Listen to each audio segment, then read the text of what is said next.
Hello, welcome back to my channel. ഇന്ന് ഞാൻ വന്നിട്ടുള്ളത് ഒരു ഈവനിങ് സ്നാക്സ് റെസിപ്പി ആയിട്ടാണ് കേട്ടോ. അപ്പോൾ വീഡിയോയിലോട്ട് പോകുന്നതിന് മുന്നേ എൻ്റെ ഈ ചാനൽ ആദ്യമായിട്ടാണ് കാണുന്നതെങ്കിൽ ഒന്ന് സബ്സ്ക്രൈബ് ചെയ്ത് സപ്പോർട്ട് ചെയ്യണേ. എന്നാൽ നമുക്കിനി വീഡിയോയിലോട്ട് പോകാം.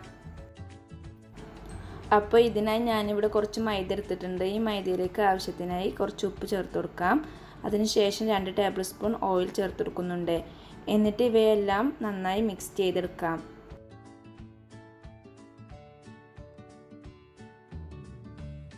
നല്ലവണ്ണം മിക്സ് ആയതിന് ശേഷം ഇതിലേക്ക് കുറേശ്ശെ വെള്ളം ചേർത്തിട്ട് നന്നായിട്ട് കുഴച്ചെടുക്കാം. മാവ് ഒരു 7 മിനിറ്റെങ്കിലും നന്നായിട്ട് കുഴച്ചെടുക്കണം. നന്നായി കുഴഞ്ഞാൽ മാത്രമേ നമ്മൾ വിചാരിച്ച സോഫ്റ്റ്നെസ്സിലോട്ട് എത്തുകയുള്ളൂ. നന്നായി കുഴച്ചെടുത്തതിന് ശേഷം ഇതിൻ്റെ മുകളിലോട്ട് കുറച്ച് ഓയിൽ തേച്ച് കൊടുക്കാം. എന്നിട്ട് ഇതൊരു 1 മണിക്കൂർ റെസ്റ്റ് ചെയ്യാൻ വേണ്ടി മാറ്റി വെക്കാം. അപ്പോഴേക്കും ഇതിൻ്റെ ഉള്ളിലോട്ടുള്ള ഫില്ലിംഗ് തയ്യാറാക്കാം. പാനിലോട്ട് ഞാനിപ്പോൾ 2 ടേബിൾ സ്പൂൺ ഓയിൽ ഒഴിച്ച് കൊടുത്തിട്ടുണ്ട്. എന്നിട്ട് ഓയിൽ നന്നായിട്ട് ചൂടായിട്ട് വരുമ്പോൾ ഇതിലോട്ട് ഒരു സവോള, ചെറിയ സവോളയായിട്ട് ഞാൻ എടുത്തിട്ടുള്ളത്. ആ സവോള ചെറുതായി അരിഞ്ഞത് ചേർത്ത് കൊടുക്കാം. എന്നിട്ട് നന്നായി വഴറ്റിയെടുക്കാം.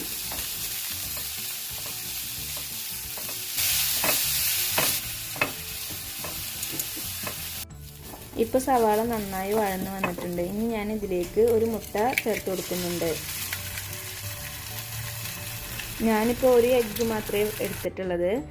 നിങ്ങൾക്ക് ഇതിൻ്റെ എമൗണ്ട് കൂട്ടണമെങ്കിൽ കൂട്ടി കൊടുക്കാം. ഞാൻ കുറച്ച് എമൗണ്ട് മാത്രമേ ഉണ്ടാക്കുന്നുള്ളൂ, അതുകൊണ്ട് മാത്രമാണ് ഒരു എഗ്ഗ് എടുത്തിട്ടുള്ളത്. എന്നിട്ട് ഇത് നന്നായി മിക്സ് ചെയ്തെടുക്കാം. ഇനി ഇതിലേക്ക് കുറച്ച് പെപ്പർ പൗഡറും ചില്ലി ഫ്ലേക്സും പിന്നെ 1 ടേബിൾ സ്പൂൺ സോയാ സോസും 1 ടേബിൾ സ്പൂൺ ടൊമാറ്റോ സോസും ചേർത്ത് കൊടുത്തിട്ട് നന്നായി മിക്സ് ചെയ്തെടുക്കാം.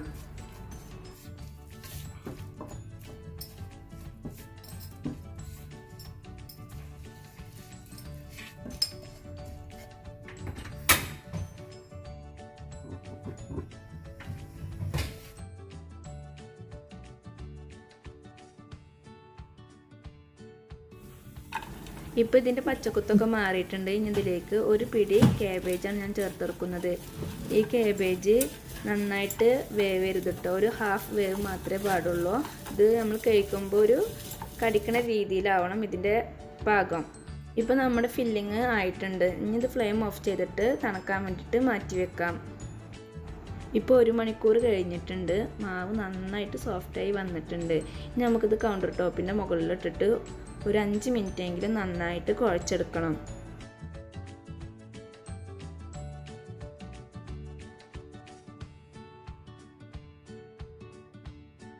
ചെറിയ കഷ്ണങ്ങളാക്കി മുറിച്ച് മാറ്റാം. ഞാനിപ്പോൾ 3 കഷ്ണങ്ങളാക്കിയിട്ടാണ് മുറിച്ച് മാറ്റുന്നത്. അതിനുശേഷം ഇത് കയ്യിലിട്ടിട്ട് ഒന്ന് ചെറിയ ബോൾസ് ആക്കിയതിന് ശേഷം ഇതുപോലെ ആക്കിയെടുക്കാം. ഇതുപോലെ തന്നെ ബാക്കിയുള്ള എല്ലാതും ചെയ്തെടുക്കാം.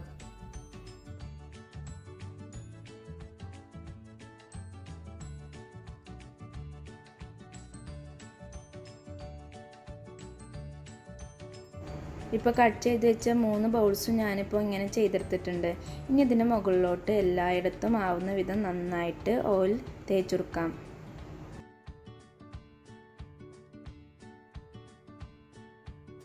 ഇപ്പോൾ 3 എണ്ണത്തിൻ്റെ മുകളിലും അത്യാവശ്യം ഓയിലായിട്ടുണ്ട്. ഇനി ഒന്നെടുത്തിട്ട് ഇതുപോലെ കൈ വെച്ചിട്ട് ജസ്റ്റ് ഒന്ന് പ്രസ് ചെയ്തിട്ട് പരത്തിയെടുക്കുന്നുണ്ട്. ഇതുപോലെ തന്നെ മറിച്ചിട്ടിട്ടും ഞാൻ ജസ്റ്റ് ഒന്ന് പരത്തിയെടുക്കുന്നുണ്ട്.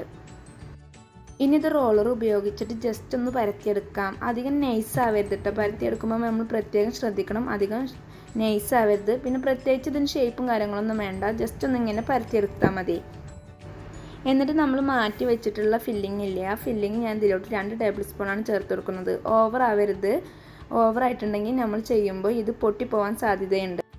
ഫില്ലിംഗ് ഒക്കെ വെച്ചതിന് ശേഷം ഇതുപോലെ മടക്കിയെടുക്കാം. 2 ഭാഗവും ഇതുപോലെ മടക്കിയെടുത്തതിന് ശേഷം ഇതിൻ്റെ 2 അറ്റവും നന്നായി പ്രസ് ചെയ്ത് കൊടുക്കണം. നന്നായി പ്രസ് ചെയ്തെടുത്തില്ലെങ്കിൽ ഫില്ലിംഗ് ഒക്കെ തെറിച്ച് പോവുകയുള്ളൂ നമ്മൾ ചെയ്തെടുക്കുമ്പോൾ. എന്നിട്ട് ഇതാ കൗണ്ടർ ടോപ്പിൻ്റെ മുകളിൽ ഒന്ന് ജസ്റ്റ് ഒന്ന് അടിക്കുക. 2 കൈ വെച്ചിട്ടൊന്ന് വലിച്ചെടുക്കുക. ഇങ്ങനെ നന്നായിട്ട് നീളണ വരെ ചെയ്തെടുക്കാം. എന്നിട്ട് ഇതാ ഇതുപോലെ ചിറ്റിയെടുക്കാം. ചിറ്റിയിട്ട് ഇപ്പോൾ അവസാനം വരുന്ന പോർഷനില്ല, ആ പോർഷൻ ഇതാ ഇതുപോലെ ഒന്ന് അമർത്തി കൊടുക്കുന്നുണ്ട്. എന്നിട്ട് കൈ വെച്ചിട്ട് ഇങ്ങനെ പ്രസ് ചെയ്തെടുക്കാം. രണ്ട് ഭാഗവും നന്നായി പ്രസ് ചെയ്തെടുക്കാം. ദാ ഇതുപോലെ ചെയ്തെടുക്കുന്നുണ്ട്. ഇനി ഇതുപോലെ തന്നെ ബാക്കിയുള്ള എല്ലാതും ഞാൻ ചെയ്തെടുക്കുന്നുണ്ട്. ഞാനിപ്പോൾ ഇതാ ഇവിടെ 3 ചെയ്തെടുത്തിട്ടുണ്ട്. ഇനി നമുക്കിത് ഫ്രൈ ചെയ്തെടുക്കാം. പാനിലോട്ട് കുറച്ച് നെയ്യ് ഇട്ട് കൊടുക്കുക. എന്നിട്ട് ഇതൊന്ന് ഉരുകി വരട്ടെ കേട്ടോ. ഇപ്പോൾ നെയ്യ് നന്നായി ഉരുകി വന്നിട്ടുണ്ട്. ഇനി ഇതിലേക്ക് ഓരോന്നായി വെച്ച് കൊടുക്കാം.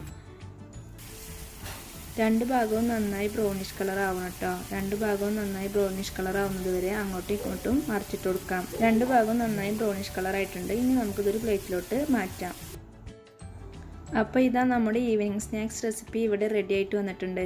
നിങ്ങൾക്ക് ഈ വീഡിയോ ഇഷ്ടപ്പെട്ടാൽ ലൈക്ക് ചെയ്യുക. നിങ്ങളുടെ അഭിപ്രായങ്ങൾ കമൻറ്റ് ബോക്സിൽ രേഖപ്പെടുത്തുക. അടുത്ത വീഡിയോയുമായി വരുന്നത് വരെ ടാറ്റാ ബൈ.